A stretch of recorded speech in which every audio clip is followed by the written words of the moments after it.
Hi, my name is Jack, and we're doing Get to Know School. This week we have Ruth Vick with us to answer some questions. How you doing today? Hey Jack, nice meeting you. Thanks for interviewing me, and I'm really doing good today. How about you?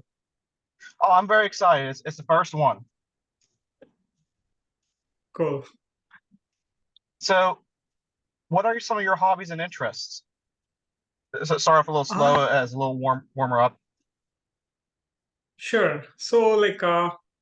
I tend to see things differently. So I have like a lot of variety of habits which I choose based on as I grow. Currently, there are consistent hobbies versus seasonal hobbies, right? So currently, I'm a little bit flexible, and also my day job is allowing me a little bit of time to focus on my other hobbies, so I tend to go over the weekends and try to pick up something new. But all in all, I'm just following some sports, especially the Formula 1 and NBA basketball. And other than that, on the entertainment side, coming to the professional side, I'm just trying to be an investor. So that's where I just pick up a lot of knowledge, trying to gain knowledge from, veteran real estate investors. And I'm just trying to learn or replicate their way of doing things. So that's some knowledge that I have gained over like a couple of years, I would say. And yeah, just trying to keep that in practice and see the results in near future. Well, the school community is definitely a great community for you to be involved with. There's tons of people with tons of different viewpoints to bounce different ideas off of. Certainly. I recently joined the school community, but I have been listening to ORAT and especially Michael Zuber for close to 2 years now. And as I said in my introduction message, I have picked up a tremendous amount of different angles of real estate and housing markets. So that helped me to even I'm a newbie to this area altogether. So over 2 years I just started to listen and grasp a lot of knowledge, and then I thought recently that it's best that I put this to work. That's where thought like I need to join school community, and it's been started in the month of May, if I'm not wrong. And I just joined like a 1st of August. So already I have seen, gone through a lot of posts, lot of interaction is happening, different angles. There is nothing like right question, wrong question. So tremendous amount of knowledge has been posted and been picked up by a lot of people. So I see myself also contributing to the community and also picking up a lot of knowledge out of it. Awesome. I'm definitely glad that you're enjoying school. So, if you don't mind me asking, who is your personal inspiration in life? It could be non-real estate related. Sure. Definitely it would be my father. He's a role model for me. He's a traditional father and has a a vast amount of knowledge that he's has passed on to me. And I take him inspiration. Even though he's not into real estate too much, his discipline, his way of handling things, his way of looking at the life is a little bit traditional way. So that is something that I have adopted, and also I'm combining my modern knowledge to it to just go into the future. So that's how it is. But yeah, he's my personal life inspiration for sure. Awesome. Yeah, I think for me, my dad is too. Good to know. What do you think, or what's your why? Like, why are you investing in real estate? Are you trying to get ahead? You trying to better your family?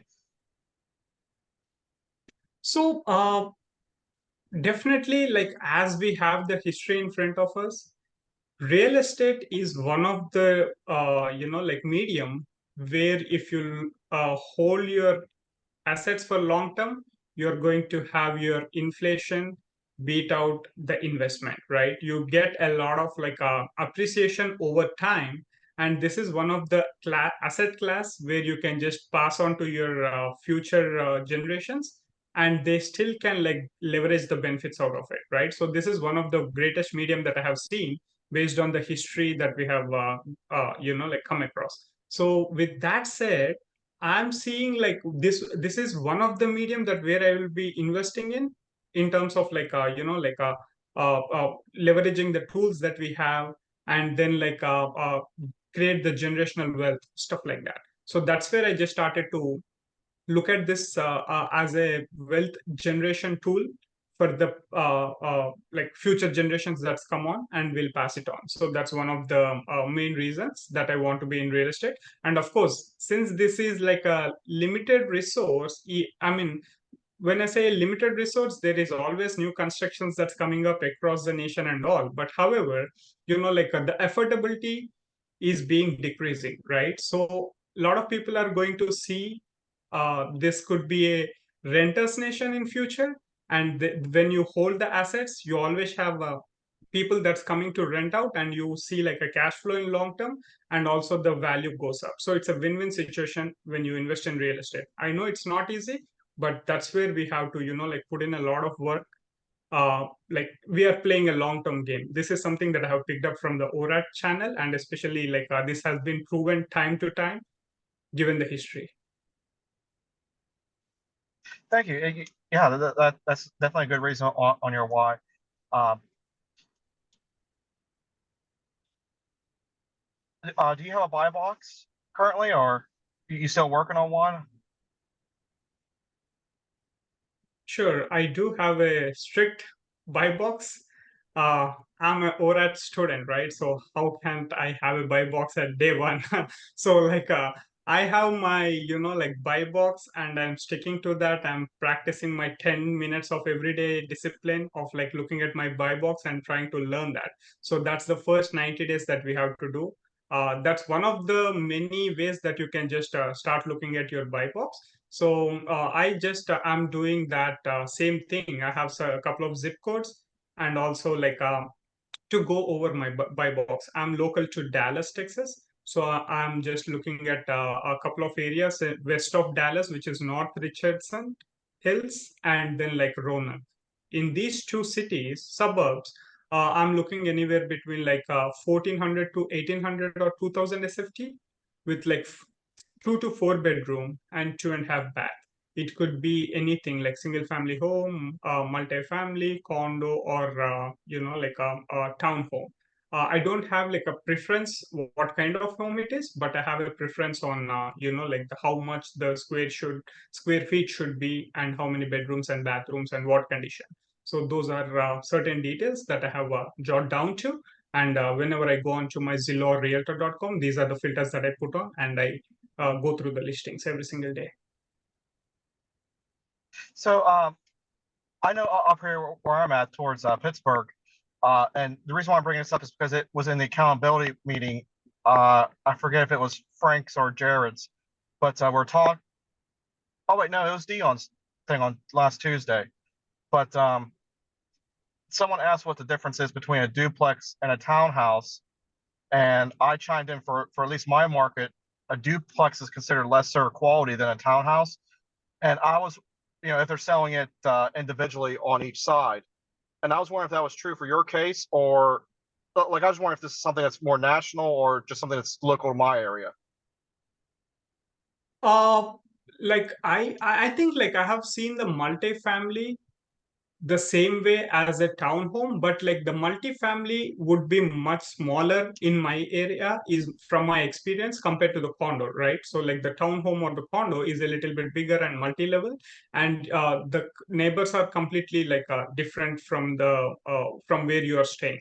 So like in that way, it is a little bit like similar, but not exactly the same. So that's what I have seen from my like couple of areas that I'm concentrating on. Yeah, because usually for us, like it's the fire, the shared wall, it's not as fire resistant, so we have to put an extra 5/8 sheet of drywall on it and remud and paint that wall to get the 2 hour burn rate to go through, and that's what they mean by less quality. And what's funny is that they'll actually split up a duplex and sell it as half a duplex. I don't know. That's just something I was wondering because you mentioned that. Certainly, yeah. I did not like have an experience where I just went through and like put in a plywood sheet or something like that into the home yet.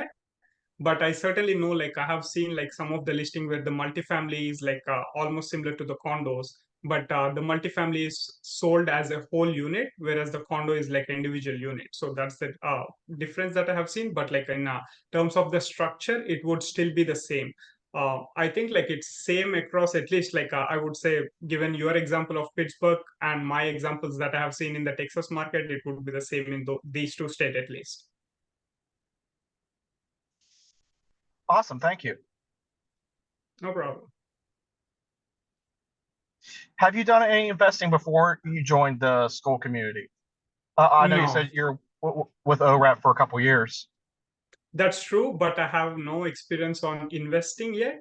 But definitely, I have friends who have, like bought their first homes, and we have spoken a lot about like what are all the parameters they're considering, and like how the mortgage application will be, what is escrow, and I have all those amount of knowledge, but I have never invested yet.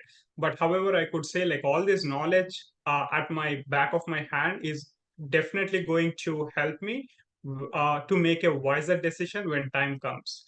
So, in short, I don't have a investment experience yet, but I'm looking forward to it.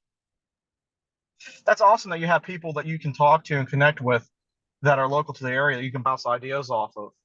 Uh, I know Certainly. for me, I know for me personally, it wasn't until I actually joined. Uh, I bought Zuber's main course and joined his Facebook group. I pretty much had no one to talk to, and the people at the local REIs were more or less just trying to sell you stuff. So I stopped attending them because of the aggravation.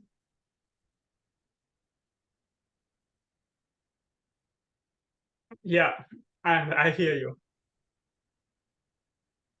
So, how far along in your journey would you say that you are?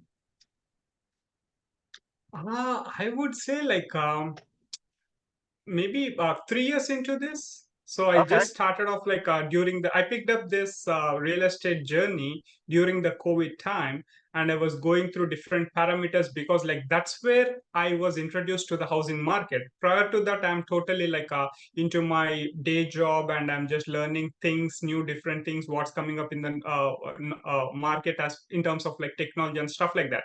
But all of a sudden, 2021 housing market is everywhere in the news, and like everyone is talking about that, and that's how I got introduced to the housing market. And then I was starting to look around, and there is a lot of construction, the new neighborhoods are popping up, and I didn't know like what's happening all of a sudden, and I've been hearing the bidding wars and stuff like that.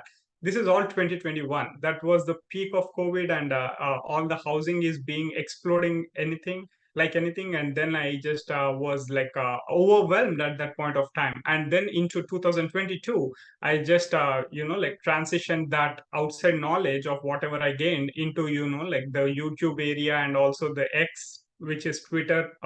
So I just try to uh, gain some more knowledge and insights from the veteran real estate investors, and that's where I have landed with the ORAT channel in 2022. I don't remember the exact month, but this is in 2022. And from there down the line, here we are 2 years down into the future from 2022, and as I said, like I have picked up a lot of knowledge about it, but I would say 3 years into this journey, and I'm seeing myself, I'll be sticking to this journey long term for sure. This would be one of my main investment journeys and portfolios growing into the future. awesome. Yeah, and we're so happy that you joined us. It's always great to meet new people coming in and expanding their expertise.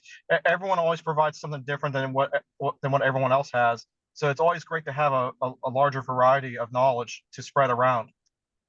So I have to say this, Jack, right? So I have joined different communities, not in school, but like like some Facebook communities and all that stuff outside of real estate, and those communities behave differently, right? So there is tremendous amount of spam messages that's happening. There is like a argument,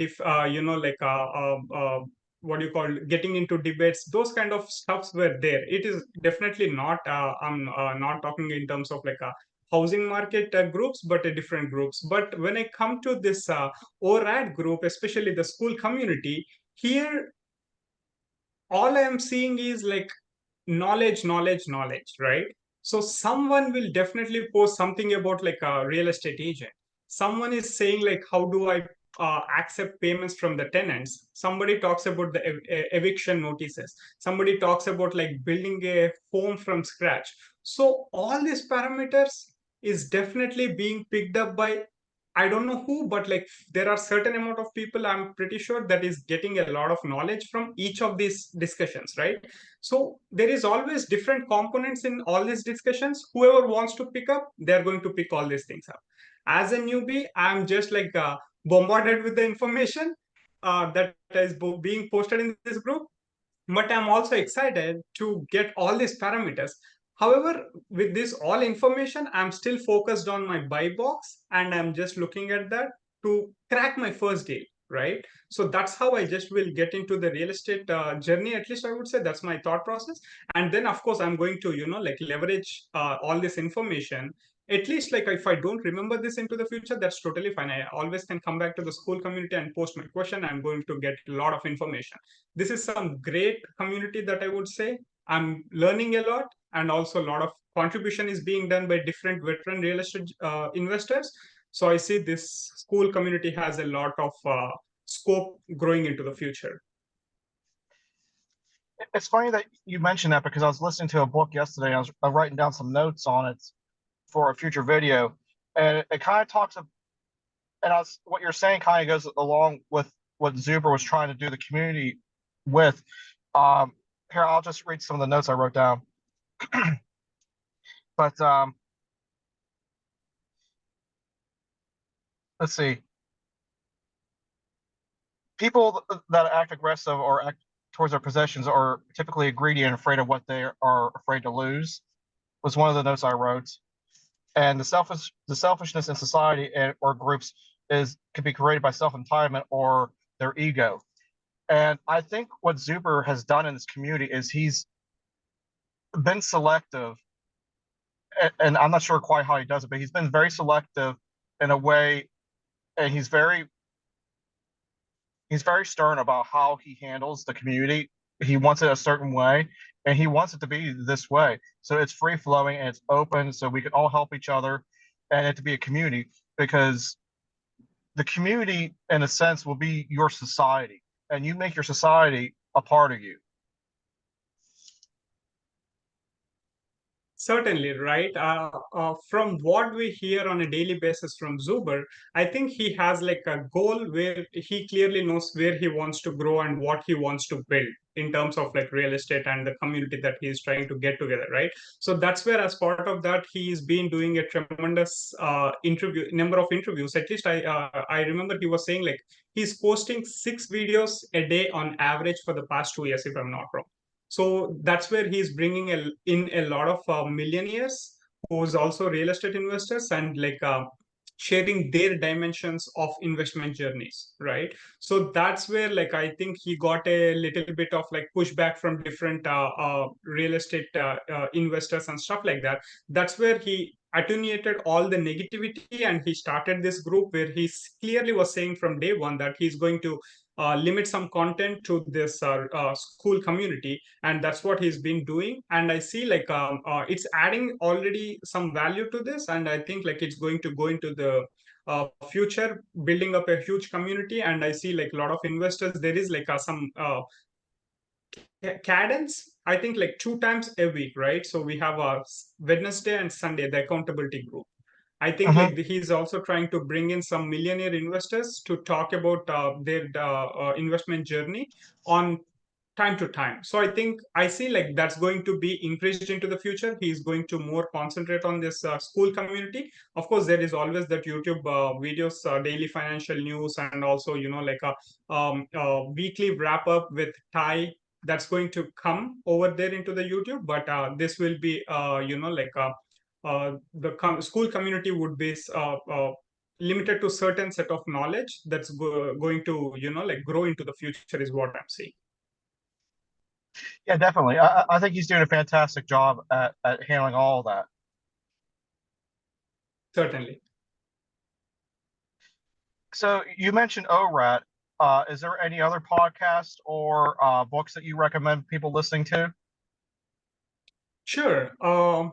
So in terms of like housing podcasts, I listen to usually the bigger pockets. I know like what it has been recently. There is a layoff with the veteran hosts of that podcast and stuff like that is going on. And I also like watched a couple of new videos on the David Green's recent new channel that he has created himself. So I have watched that couple of things, and I see like on time to time. I don't follow on a daily basis. On whenever my time permits, I'm also following the on the market, real estate rookies, and of course the like ORAT. So these are my main go-to channels to get any of the information. But ORAT being the top priority, I certainly make sure like I'm going to get my daily financial news before noon time, because like I know I'm in central time zone, so like it's 9:30 something like that when the daily financial news starts, but that's where my day job starts and I'll be busy. But before noon time I get my 15 minutes break and I'm going to get consume like the daily financial news updates. Yeah, with me working night shift, it's nice because Zuber will have all his videos posted, and I can just wake up and download them all and then listen to them at work. Oh, cool. Yeah.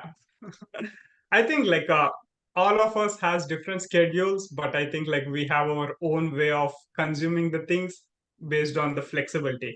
Good news is that like like we are getting informed of all these information. For example, right? So I don't go anywhere to look at what the core CPI numbers look like, what is the jobless claims look like. I don't go anywhere. I just like turn on the daily financial news, and Hmm. there is Michael, like he's reading out to us, so I just get that information from there. And also apart from that, there is a lot of like transaction crash, what is the year, month on month, year over year, and what is the inventory levels based on the markets. So there is wide variety of information that we are being like feed with on a daily basis, which is tremendous, I would say. Yeah, I like to listen to. I just like to start my day off listening to the daily financial as I'm making my coffee and stuff. It's a good way to take in all the knowledge. It would take people like us so long to understand on our own and get to up to his point. It's just nice to have him talk about it in a way that we can understand. For sure, for sure. So, since we're talking about the ORAC community a little bit, who's your favorite guest? I would say like the three amigos. So, so like I know we have the Avengers, including like Yeah, Millennial Mike, Matt, the lumberjack landlord, and also Dion, and we have our own Michael Zuber. So I have seen that, but I'm not seeing that lately. I'm still seeing the Three Amigos group. So as a matter of fact, just this morning I have seen a new YouTube post where they said like where they were talking about API.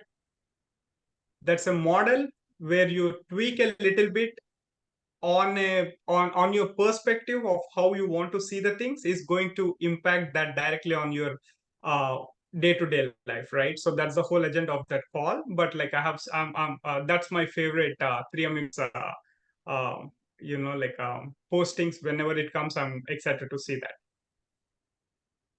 I think for me, like my biggest thing is it depends on what they said because like it seems like my favorite always changes. Like, it'd be the Three Amigos for a while, and then Anna Kelly will say something, be like, "Oh yeah, she's my favorite." I remember one time, Casey from Brick by Brick Wealth, and I thought this was just something I thought, and she said something. I was like, "Oh, she's my favorite. She agrees with me." Someone else says what I've been thinking for so long. It's always changing. Like I just like all of them. Oh, for sure, for sure. Whenever you feel like that, you just leave a comment below that video. Yeah, I tend to leave a comment. This is my new favorite or host or guest for the week. Oh, okay. And also, I forgot to say, like, I also like Dan Bird. He has Yeah, been like a tremendous, like help to the channel in terms of a different investment strategy, which is stocks.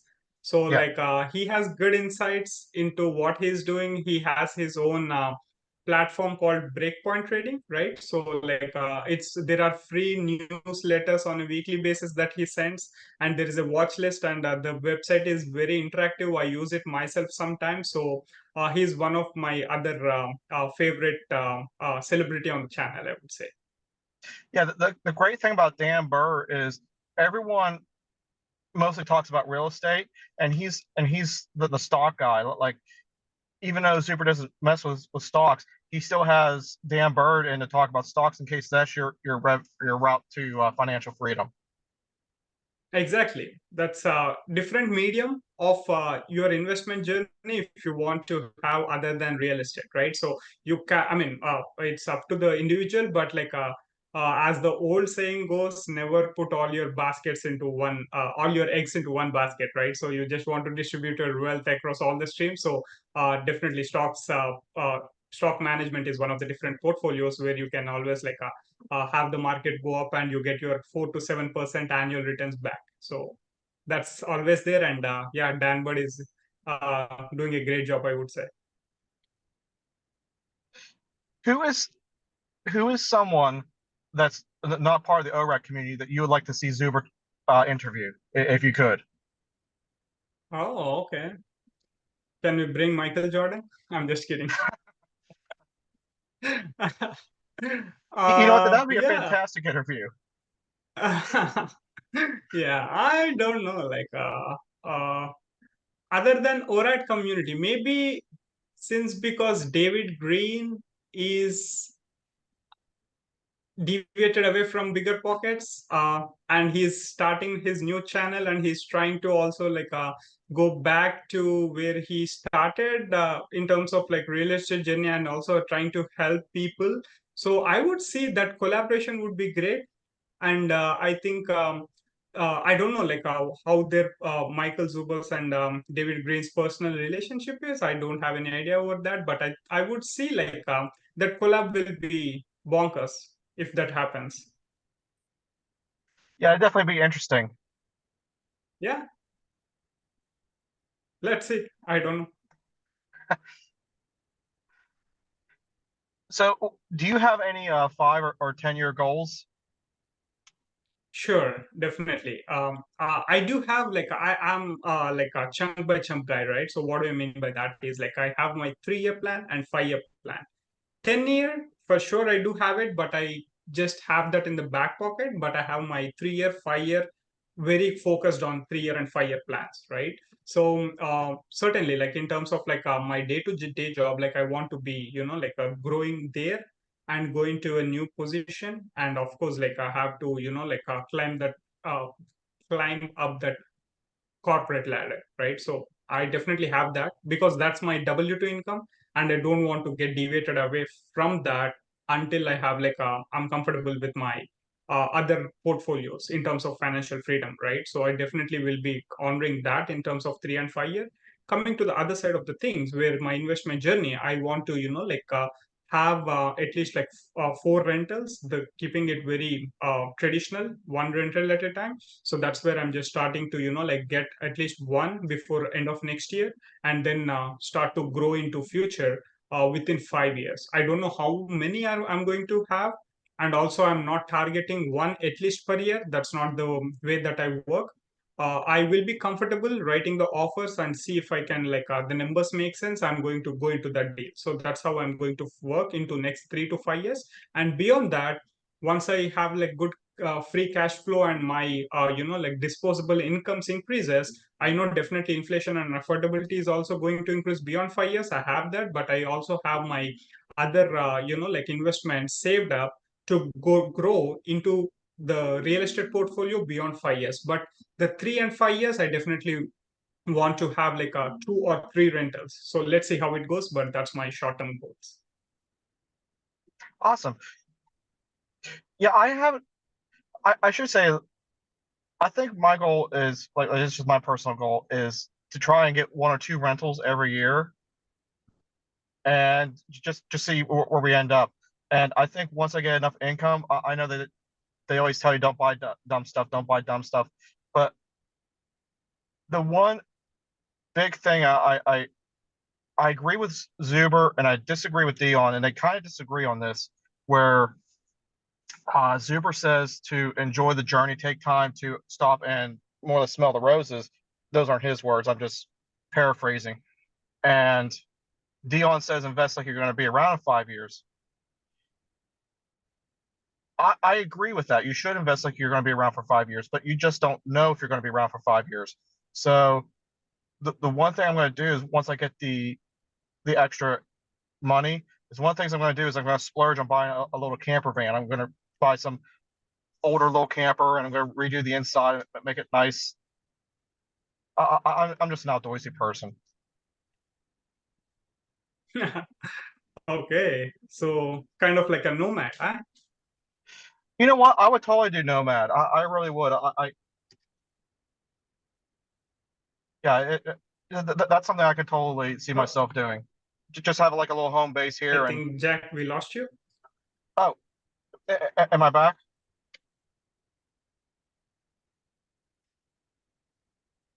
Yes. Okay. Um,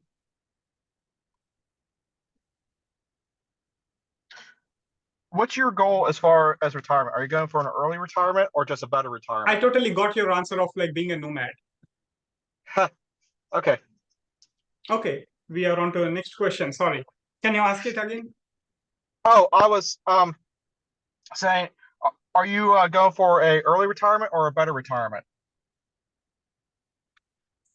Depends, right? So what is a early retirement? Is it by age or is it by your savings or is it by your portfolio? Based on what, right? So considering early retirement is always fun, but it also, have to do with your family, right?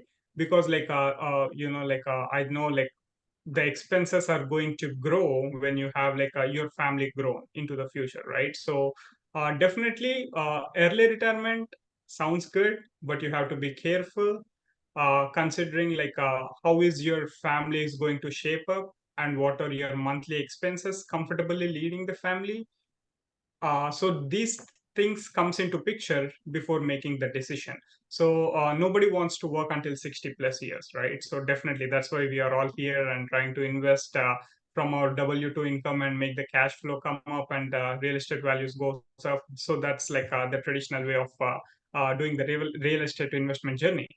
Having saying that, I definitely have like a retirement plan, but I don't know by when I will be achieving. I keep stay at it, right? So I have like a clear plan that I want to get like two multiple rentals and get the cash flow and like invest it somewhere else and get the dividends out of it or a set of percentage on an annual return basis. Have that proceedings go to my family maintenance and stuff like that. There are certain plans, but we never know what future holds. And also early retirement is something like below 50 I would consider a early retirement, and some would consider like below 40 is a early retirement, right? So it totally depends on individual. But certainly I'm looking below 50 is where I want to retire and have a comfortable journey. And then like if time permits and my body is in good shape, I'm still traveling the world. Let's see how it goes. Awesome. So with that, I'm guessing you would view retirement more as a transition, correct? Correct. Exactly. As everyone says, and mainly the Dion says, right? So like financial independence is ability where you can do whatever you want whenever you want. So that's Yes. the tempting words. However, it has a lot of pre-work that you need to do to get to that state.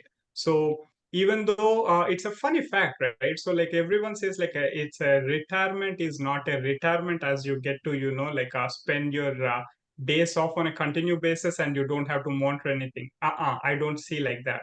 You definitely have to have your monitoring on your businesses, definitely see like what's going on around and see like is it a time to sell any of the properties. So there is always that passive work going on a daily basis or like on a weekly basis. It's not a full retirement, I totally understand that, but certainly you still can go like for a Formula 1 in a Grand Prix in Monaco for a whole weekend. So that's what independence means, like financial independence, retire early. So the fire is that term is something like that for me. Awesome. Yeah. I think for us, the big thing is that like there would never be like a typical retirement for us. We're always going to have to manage the portfolio, like you said, and if there's some that just aren't performing at our standards, cut those ones loose when the timing's right, and it's okay. That's just. I mean, seriously, what's that going to cost us? A few hours every month to manage the portfolio, pay the bills, just keep it. And if you have everything automated, then all you have to do is just update your Excel spreadsheets. Certainly, like exactly, and there is always a chance based on the type of portfolio you have, multiple properties. You can always have the property management. You can hire them, and it's their headed to manage the property. But however, you have to be carefully monitoring your property manager in terms of like how he is dealing with the tenants and stuff like that, right? So you don't want a bad reputation as a homeowner. So that's how it is. But still, like of course, like compared to your daily W-2 job, you don't have to get up and go to a job which you don't like and spend hours and like work for somebody and for cut a paycheck on a monthly basis. So that's kind of like there are certain people who are also fine with that kind of mindset. I'm not like attacking them in some way, but like it is good for extent level. And like you always have to have a secondary plan for a secondary source of income to have a financial independence into the future and retire whenever you want. So that kind of mindset is something like I see a lot of people having nowadays, and I think like that's going to be more popular into future, given the technology and like the artificial intelligence and everything whatnot, right? So all this coming into the picture makes things easier for maintaining purposes. And then like I think a lot of people are going to leverage all these things, especially the younger generation, right? I don't know about the older generation are still like a dependent on the Excel spreadsheets, and they want to put it down to the paper and maintain that way. That's no wrong, totally. But into the future, I think that's going to decrease, and all this automation is going to increase, and way of handling things will be much more easier. With that, I think we are going to have a broad scope, have our lenses spread out into different streams in order to get the income, or in order to like maintain certain things. So I think like that's going to be uh, exciting times into the future. So I think like we will be buckling up for that. Yeah, and I think especially as people get bigger portfolios, the AI is really going to help people do a lot of the writing of units coming up and doing your spreadsheets like you said, and just all that. It's going to make it a lot simpler and easier to handle all that. So For sure. Yep. you ready to wrap this up with the last question? Yeah, sure. Let's do it. Okay. What does your 50-year legacy look like? Ah, yeah, I think like this is something I never gave it a thought, right? So 50 years is a really, really long term. So, okay, just think about that right now. Come on, let's see. Okay, 50 years, that's a really long time, Jack. I don't know I'll be still around or not. But however, like I think like uh we certainly, no matter what, will be retired by the age of 50 plus year plus, like whatever our age is right now. And we'll be having our families and kids. So I think like the transition phase will be begun at that point of time, right? So um I think like maybe a better family with the moral values, right? And having them set up is a key thing and a satisfaction thing for any human being, is what I understand. So uh, in terms of goals, I think like a 50 I don't 50 plus years from now, I think I will not have any goals at that point of time. But certainly like whatever I build, that legacy or the portfolio or the investments or the values, principle, tradition, everything will be passed on to my family, and they will be set up and they have to, like hopefully continue to forward. That's how I see 50 years from now.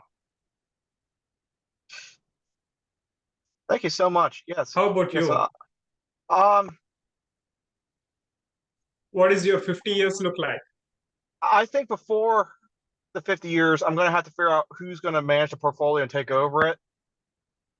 And with that being said, if there's no one to actually manage the properties at that point, I'm either going to have to seriously think about finding a property management company to take over after I pass away, or Okay. or sell the properties off and create a stock trust for the people that I feel that are earn like a monthly check and stuff. But I think my bigger 50-year goal is I would like I would like to continue kind of on the path I started on, trying to help people, trying to further the education down the road, and I would like the knowledge to be passed on to future generations, because I feel like for me, like, and I found this out about myself a few years ago, that I feel like my calling is to be helpful and to be a teacher in some way, in some aspect. And like, I can't explain it. Like me doing like these little, like on my YouTube channel, which I'm not going to preach here because I'm working for, or I shouldn't say I'm working, I'm volunteering for Zubers right now. But doing my little YouTube podcast thing and helping Zuber out where I can if he needs it, it brings me a lot of fulfillment in some ways, and I would just want to try and carry that on for as long as I can, and maybe have people try and watch my content after I'm gone.